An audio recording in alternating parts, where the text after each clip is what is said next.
Hello and welcome to the channel online Adhikari. मेरा नाम सौरभ यादव और आज यहाँ पर आपको बायो के अंतर्गत छठवां लेक्चर दिया जा रहा है। 5 लेक्चर आपके कंप्लीट हो चुके हैं। आपने नहीं देखा तो जाकर देख लीजिए। प्लेलिस्ट को अपडेट किया जा चुका है, वहाँ पर सब चीज़ें अपडेटेड हैं, देख सकते हैं आप लोग।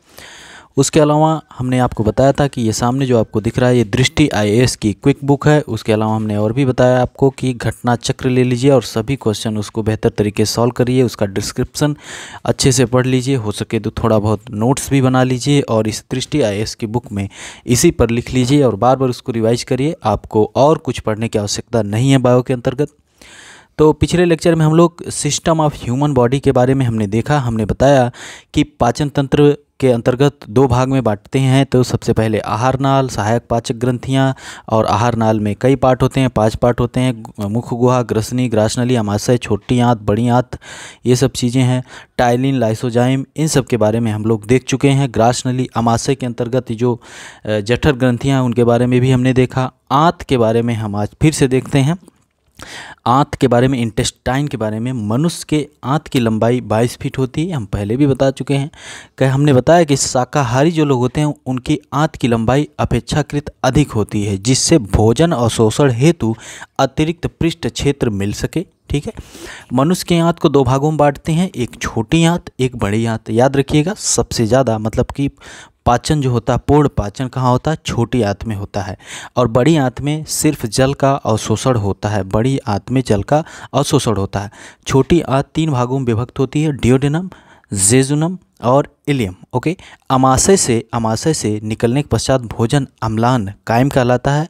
यह कायम ग्रहणी में पहुंचता है, जहां सबसे पहले यकृत से पित्तरस यानी कि लीवर से बाइल जूस निकलता है और यह क्षारी प्रकृति का होता है। ठीक है। क्षारी प्रकृति के होने के कारण पित्तरस कायम को क्षारी बना देता है। पित्तरस में किसी भी प्रकार का एंजाइम नहीं पाया जाता है। यहाँ अग्नाशय से स्रावित अग्नाशय रस आकर कायम में मिलता है। ओके। ठीक है। इसके पश्चात इलियम में पहुंचता है, जहां आंत रस की क्रिया कायम पर होती है। छोटी आंत में भोजन के पूर्ण पाचन के उपरांत उसका अवशोषण भी छोटी आंत में स्थित रसांकुर विली द्वारा होता है। बिना पचा हुआ भोजन बड़ी आंत में पहुंचता है, जहां जल का अवशोषण होता है एवं शेष कायम मल के रूप में मलाशय में एकत्र होकर गुदा द्वारा बाहर निकाल दिया जाता है। ठीक है। तो यहाँ तक आपने छोटी आंत के बारे में देख लिया। अब छोटी आंत में पाचन कैसे होता है? अब हमने बाइल जूस बताया, कहाँ से निकलता है? लीवर से। कई बार क्वेश्चन पूछा गया है कि लीवर से पित्तरस यानी बाइल जूस कहाँ से निकलता है? लीवर यानी यकृत, लीवर से। ओके। पित्तरस यकृत द्वारा स्रावित होता है, जो पित्ताशय में संचित रहता है। पित्ताशय गाल ब्लैडर होता है, लीवर के पास ही एक गाल ब्लैडर होता है, पित्ताशय होता है, वहाँ पर रुका रहता है। जैसे पित्तरस बन जाता है तो वहाँ पर थोड़ी देर के लिए एकत्रित रहता है और जब जरूरत होती है तो अपने हिसाब से वहाँ से निकलता रहता है। और यह क्षारी प्रकृति का होता है। क्षारी होता है, एसिडिक नहीं होता है। हरे पीले रंग का हल्का क्षारी द्रव होता है। मनुष्य में प्रतिदिन लगभग 600 ml पित्तरस स्रावित होता है। 600 ml। पित्तरस में कोई भी पाचक एंजाइम नहीं पाया जाता है। याद रखिएगा, कोई भी पाचक एंजाइम नहीं पाया जाता है। यह क्षारी होता है। ओके। कहाँ से निकलता है? लीवर से। पित्तरस में पित्तवर्धक बाइल पिगमेंट होते हैं, जैसे बिलीरुबिन, बिलीवर्डिन आदि भी पाए जाते हैं। पित्तरस में उपस्थित 2 लवण होते हैं, सोडियम ग्लाइकोकोलेट तथा सोडियम टाराकोलेट। भोजन में उपस्थित वसा को जल के साथ मिलाकर छोटी छोटी बूंदों में तोड़ देते हैं, जिसे वसा का एमल्सिफिकेशन कहते हैं। Emulsification of fat. ओके। क्या? पित्तरस में उपस्थित 2 लवण सोडियम ग्लाइकोकोलेट तथा सोडियम टारोकोलेट भोजन में उपस्थित वसा को जल के साथ मिलाकर छोटी छोटी बूंदों में तोड़ देते हैं, जिसे वसा का एमल्सिफिकेशन कहते हैं। ठीक है। तो किसके द्वारा हो रहा है? ये पित्तरस के द्वारा हो रहा है। पित्तरस में उपस्थित 2 लवण हैं, क्या है? Sodium ग्लाइकोकोलेट, sodium taurocholate. वसा का एमल्सिफिकेशन जिसके द्वारा होता है। वसा में घुलनशील विटामिन ए, डी, ई के अवशोषण में भी पित्तरस की महत्वपूर्ण भूमिका होती है। ए, डी, ई, के। ठीक है। ये वसा में घुलनशील यानी फैट में घुलनशील विटामिन्स हैं। ओके। और WBC होती है ना, वाइट ब्लड कार्पस्कल्स। तो W यानी वाटर में सोल्यूबल कौन सी होती है? B और C विटामिन। जबकि A, D, E के क्या होती हैं? जल में वसा में यानी फैट में घुलनशील विटामिन है। ओके। यदि किसी व्यक्ति का पित्ताशय निकाल दिया जाए तो उस व्यक्ति में वसा का पाचन सामान्यतः नहीं हो पाता है। पित्ताशय अगर किसी का निकाल दिया जाए तो उसमें क्या होगा? कि वसा का पाचन, फैट का पाचन ही नहीं होगा, है ना, फैट का पाचन नहीं हो पाएगा। ठीक है, तो किसके द्वारा, बाइल जूस, पित्ताशय, ये सब चीज़ें आपने यहाँ पर देख ली। यहाँ पर कोई दिक्कत नहीं होनी चाहिए। ये सब प्रक्रिया छोटी आंत के लिए है। छोटी आंत में भोजन पचने के लिए हमने बताया कि छोटी आंत में जब भोजन पहुँचता है, यहाँ हमने बताया था छोटी आंत में अमाशय से निकलने के पश्चात भोजन अम्लान कहलाता है। ठीक है, ठीक है, या कायम ग्रहणी में पहुँचना, जहाँ सबसे पहले यकृत से निकलकर पित्त रस इसमें मिलता है। तो पित्त रस के बारे में बात हो गई। आगे अग्नाशय रस यानी पैंक्रियाटिक जूस निकलता है। पैंक्रियाटिक जूस, अग्नाशय रस, यहाँ हमने बताया कि क्षारीय प्रकृति का होने के कारण पित्त रस कायम को क्षारीय बना देता है। पित्त रस में किसी भी प्रकार का एंजाइम नहीं पाया जाता है। यहाँ अग्नाशय से स्रावित अग्नाशय रस आकर कायम में मिलता है। अग्नाशय रस यानी पैंक्रियाटिक जूस। ओके, अग्नाशय रस क्षारीय होता है जो अग्नाशयी कोशिकाओं द्वारा स्रावित होता है। ये भी क्षारीय है, बाइल जूस भी क्षारीय है। याद रखिएगा, स्टेटमेंट बनेंगे तो यहीं कंफ्यूज होंगे आप लोग। इसमें 98% तक जल होता है, 2% एंजाइम और लवण होते हैं।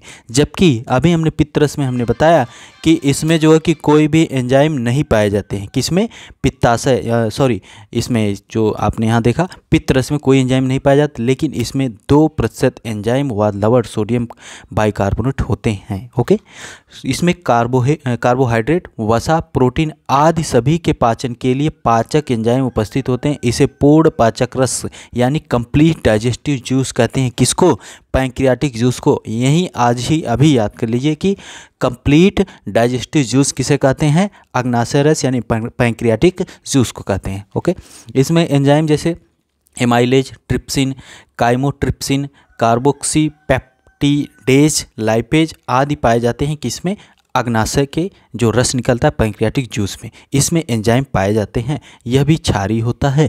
कार्बोहाइड्रेट, फैट, प्रोटीन सबका पाचन होता है इसके द्वारा, क्योंकि यह है कंप्लीट डाइजेस्टिव जूस। ओके, ठीक है, दो चीज़ें क्लियर हो गई छोटी आंत की। अब तीसरी है इंटेस्टाइनल जूस। इंटेस्टाइनल जूस, आंत रस, आंत भी कुछ रस निकालती है।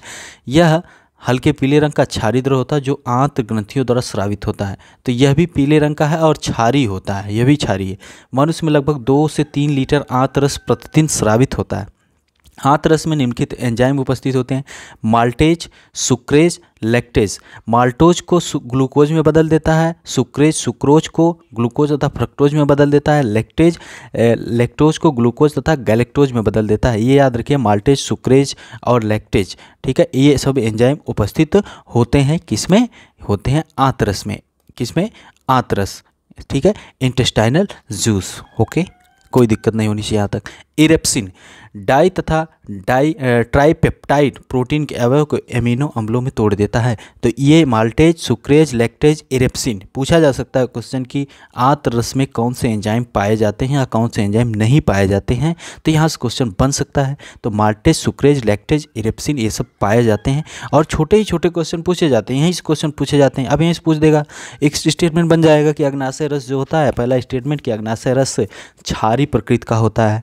ठीक है, दूसरी चीज़ कि अग्नाशय रस में एंजाइम पाए जाते हैं। ठीक है, दोनों स्टेटमेंट सही होंगे। यह जो है कि कंप्लीट डाइजेस्टिव जूस कहा जाता है क्योंकि कार्बोहाइड्रेट, वसा, प्रोटीन आदि के पाचन में आदि का पाचन करता है। ठीक है, तो इस प्रकार के स्टेटमेंट बनेंगे। और यहीं पे जब क्षारीय है, ये यहाँ पे लिखेगा कि अग्नाशय रस यानी पैंक्रियाटिक जूस क्या होता है, अम्लीय होता है।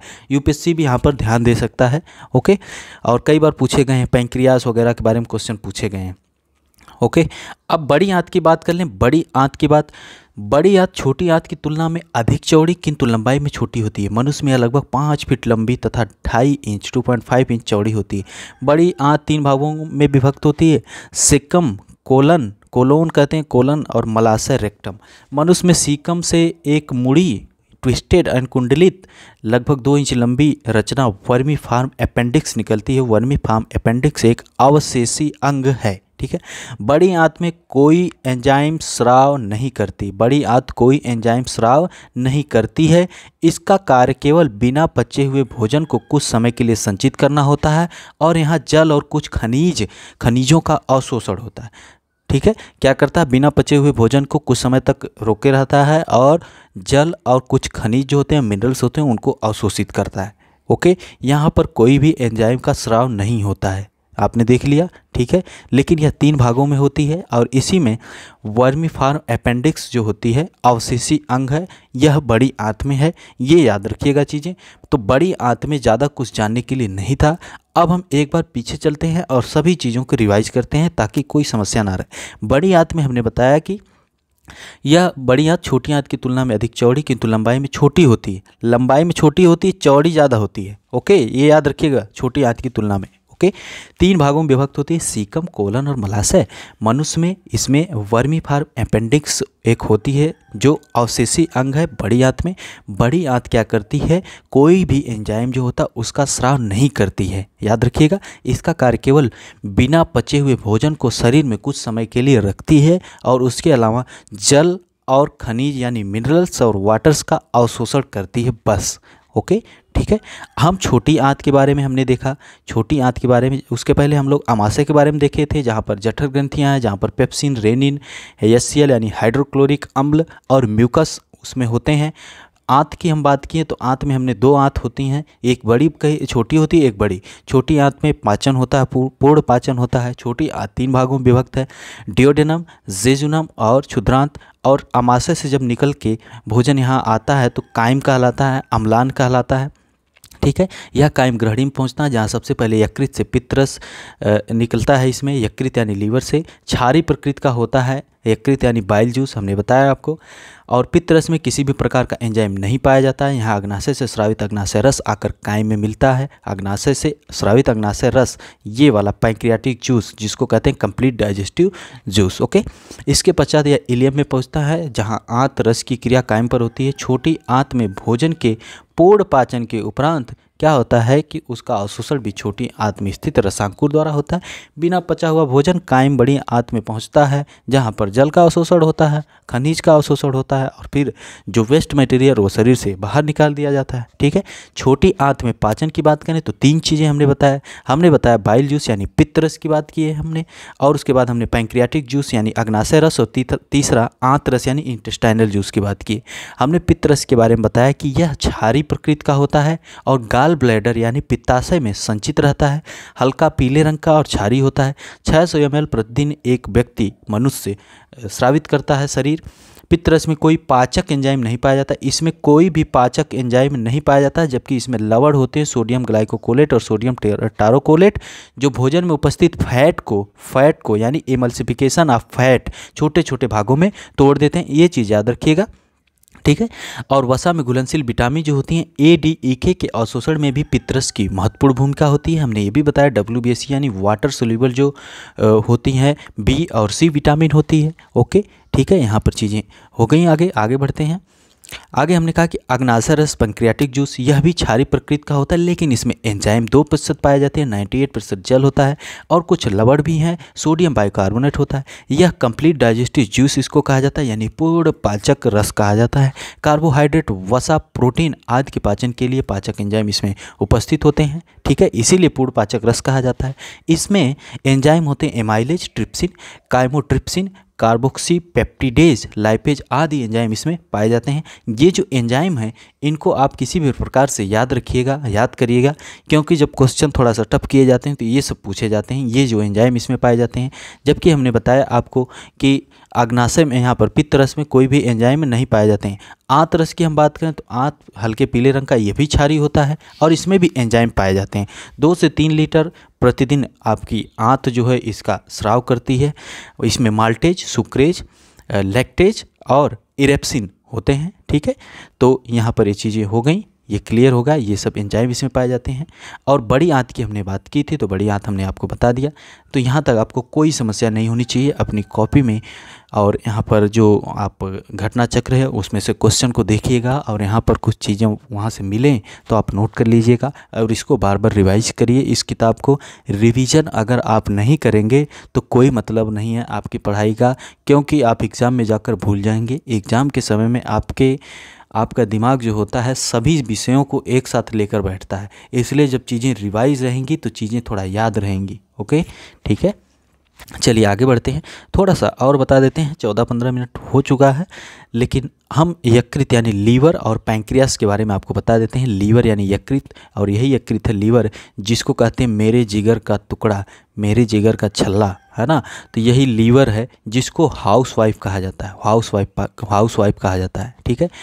और यह मानव शरीर की सबसे बड़ी ग्रंथि है, सबसे बड़ी ग्लैंड है, ये याद रखिएगा।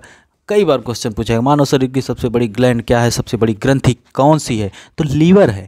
यकृत कोशिकाओं से पित्त का स्राव होता है, जो यकृत नालिका से होते हुए एक पतली पेशी थैली पित्ताशय में स्रावित एवं जमा होता है। अभी आपने देखा, यह विटामिन ए का संश्लेषण भी करता है, याद रखिएगा, विटामिन ए का संश्लेषण भी करता है लीवर। इसके अलावा यकृत ग्लूकोज को ग्लाइकोजन के रूप में संचित रखता है, ग्लूकोज को ग्लाइकोजन के रूप में संचित रखता है कौन, लीवर। ओके, पित्त का लगातार स्रवण करना यकृत का प्रमुख कार्य होता है। यद्यपि पित्त में एंजाइम नहीं होते हैं, फिर भी पित्त में एंजाइम नहीं होते, हमने बताया कि पित्तरस जो होता है एंजाइम नहीं होते, फिर भी पित्त लवण भोजन विशेषतः वसाओं के पाचन के लिए अति आवश्यक होता है। वसा का पाचन, ठीक है, लीवर के द्वारा ही होता है। पित्त भोजन को सड़ने से रोकता है। लंबे समय तक शराब का सेवन, हेपाटाइटिस बी एवं सी संक्रमण, विषाक्त धातुओं आदि के कारण यकृत सिरोसिस नामक रोग हो जाता है, ठीक है। तो लंबे समय तक शराब वगैरह से थोड़ा दूर रहा करिए, ठीक है। तो यहाँ पर और है बाइल जूस एवं यूरिया का संश्लेषण, ये सब कार्य है। बाइल जूस तथा यूरिया का संश्लेषण करता है लीवर, यूरिया सिंथेसिस लीवर के द्वारा, कार्बनिक पदार्थों का संग्रह, एंजाइमों का स्रवण, हिपैरिन का स्रवण, लाल रक्त कणिकाओं के निर्माण के लिए आयरन को स्टोर करना भी किसका काम है, लीवर का। ये सब जो महत्वपूर्ण चीज़ें यहाँ से हैं कि आयरन को भी स्टोर करता है, ठीक है, कौन, लीवर, यकृत। ओके, तो इसीलिए इसको हाउसवाइफ कहते हैं कि सब कुछ खाना बना के, हाउसवाइफ सब कुछ खाना पीना बना के आपका सही तरीके से ध्यान रखती हैं। तो उसी प्रकार से लीवर है जो आपके शरीर का पूर्णतः ध्यान रखता है। कुछ फैटी चीज़ें हैं तो उसको भी पचाता है, आयरन को भी स्टोर कर रहा है, एंजाइम वगैरह, एंजाइम का भी श्रवण कर रहा है, और इसके अलावा हिपैरिन का स्राव कर रहा है। बाइल जूस में एंजाइम नहीं होते हैं। कार्बनिक पदार्थों का संग्रह, बाइल जूस एवं यूरिया का भी संश्लेषण करता है, यूरिया की सिंथेसिस भी करता है। लेकिन अगर इस प्रकार की कोई शराब का सेवन, हेपाटाइटिस बी एवं सी का संक्रमण होता है, विषाक्त धातु आदि के कारण यकृत सिरोसिस रोग हो जाता है ना। और यहाँ पर और भी चीज़ें हमने देखा कि विटामिन ए का संश्लेषण भी करता है। इसके अलावा यकृत ग्लूकोज को ग्लाइकोजन के रूप में संचित रखता है। ओके, मानव शरीर की सबसे बड़ी ग्लैंड है, सबसे बड़ी ग्रंथि है, ठीक है। और इसको हाउसवाइफ, जिगर का टुकड़ा भी कहते हैं, जिगर, है ना। अब अग्नाशय की बात करते हैं, पैंक्रियास की बात करते हैं। लीवर से बाइल जूस निकलता है जिसको क्या बोलते हैं, पित्तरस। ओके, अब अग्नाशय यानी कि pancreas, pancreas, pancreas, okay, pancreas, ठीक है। तो पैंक्रियास जो है कि मिक्स्ड ग्लैंड है। मिक्स्ड ग्लैंड क्यों है, क्योंकि अंतःस्रावी और बहिस्रावी दोनों है। दूसरी सबसे बड़ी ग्रंथि है। लीवर सबसे बड़ी ग्रंथि है, सबसे बड़ी ग्लैंड है, लेकिन पैंक्रियास जो है कि एक ये है मिक्स्ड ग्लैंड। ये भी क्वेश्चन कई बार पूछा गया है। ओके, तो अग्नाशय यू आकार के ग्रहणी के बीच स्थित एक लंबी ग्रंथि है जो बहिस्रावी और अंतःस्रावी, ठीक है, अंतःस्रावी भी है और बहिस्रावी भी है, दोनों ही ग्रंथियों की तरह कार्य करती है। बहिस्रावी भाग से क्षारीय अग्नाशयी रस निकलता है, जो हमने अभी बताया आपसे, जिसमें एंजाइम होते हैं, और अंतःस्रावी भाग से इंसुलिन और ग्लूकागान नामक हार्मोन का स्राव होता है। इंसुलिन सुने ही होंगे, जब शुगर वगैरह हो जाता है तो इंसुलिन वगैरह की समस्याएं रहती हैं। अग्नाशय द्वारा ट्रिप्सिन एंजाइम का स्राव किया जाता है, जो प्रोटीन के अमीनो अम्ल में परिवर्तन के लिए उत्प्रेरक की तरह कार्य करता है। तो ये पैंक्रियास है, मिक्स्ड ग्लैंड है, दूसरी सबसे बड़ी ग्रंथि है, अंतःस्रावी है और बहिस्रावी है, ठीक है। इंसुलिन और ग्लूकागान नामक हार्मोन का अंतःस्रावी भाग में ये श्रवण करती है, ठीक है। तो यहाँ पर ये चीज़ें हो गई। अब हम अगले लेक्चर में श्वसन तंत्र के बारे में पढ़ेंगे। आप अग्नाशय, पैंक्रियास, अग्नाशय यानी पैंक्रियास, यकृत यानी लीवर, और बड़ी आंत, छोटी आंत, लगभग आप भोजन पचा चुके हैं। अब हम लोग अगले लेक्चर में सांस लेंगे, ठीक है। तो आंत रस, इंटेस्टाइनल जूस, अग्नाशय पैंक्रियाटिक जूस, बाइल जूस, उसके अलावा छोटी आंत, उसके अलावा अमाशय, ग्रास नली, ग्रसनी, दांत वगैरह के बारे में देख लिया आपने। आपने जो मुंह में आपके जो लार बनती है, जो सलाइवा होती है, उसमें भी एंजाइम पाए जाते हैं। हमने आपको बताया था टाइलिन और लाइसोजाइम एंजाइम पाए जाते हैं, है ना। मेढक और व्हेल मछली में लार ग्रंथियां नहीं पाई जाती। टाइलिन क्या करता है, स्टार्च को डाइसैकराइड माल्टोज में तोड़ देता है। लाइसोजाइम एवं थायोसाइनेट आयन के साथ आए हुए सूक्ष्म जीवों एवं जीवाणु को नष्ट कर देते हैं। ये लाइसोजाइम और थायोसाइनेट आयन, ओके। भोजन में उपस्थित 30% स्टार्च का पाचन मुख गुहा में हो जाता है, यानी पाचन शुरू हो जाता है आपके मुंह से ही, ओके। तो ये सब चीज़ें हम लोग देख चुके। ये चैप्टर बड़ा है लेकिन यही चैप्टर बहुत महत्वपूर्ण है। तो मिलते हैं अगले लेक्चर में। बहुत बहुत धन्यवाद।